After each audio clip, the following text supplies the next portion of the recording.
expectations across the country are high in Vilakazi Street in Soweto, the historic street which is home to some of Gauteng's major tourist attractions.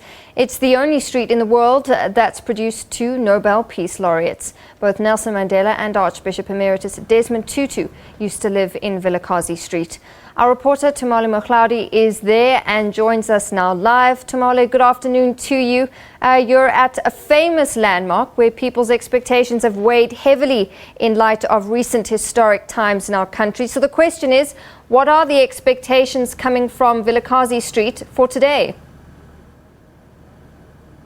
Well, good afternoon. The expectations certainly very high, and from Vilakazi Street, from the myriad of small micro business owners that I've spoken to, if you could see behind me, you will see a lot of people have set up stalls here, and right in front of me is Mandela House, a very historic landmark indeed. And the people here are saying that they'll be looking to the State of the Nation address to talk to how government plans to broaden the net of financial services and financial access to the small and medium enterprises. Now, these are about as small as you can get, because many of the business owners here, their entire businesses fit underneath a tent, and they are selling their wares to the various tourists coming through Vilakazi Street. This is, of course, a very, very historic place, and many tourists come through here. As I'm speaking to you now, there have been various shuttles that have been going up and down the street, filled to the brim with tourists. Although some of the local vendors here have been saying that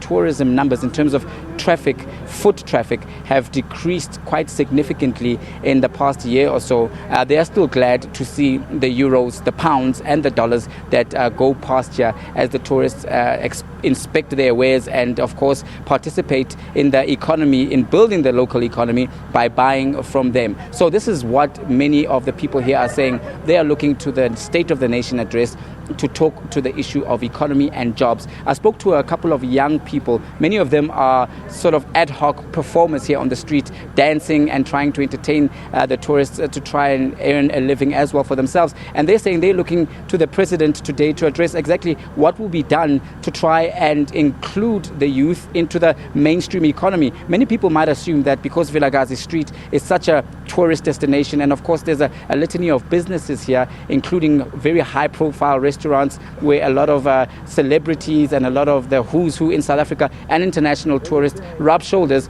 A lot of people in the surrounding community still find themselves on the wrong end of the economy. That will mean that they are suffering from unemployment, suffering from the effects rather of unemployment, and of course access or lack of access to the mainstream economy. So these are some of the issues that people will be honing on to, especially when the president speaks later on this evening. Back to you in studio, Natasha. Tumaole, thank you very much for that update. So certainly the economy is set to be a centerpiece of the president's address tonight. And as we saw there, Vilakazi Street full of activity, tourists and small business owners who are all waiting and watching to see what the president has to say regarding the economy and what it will do for jobs and for people's purse strings. But staying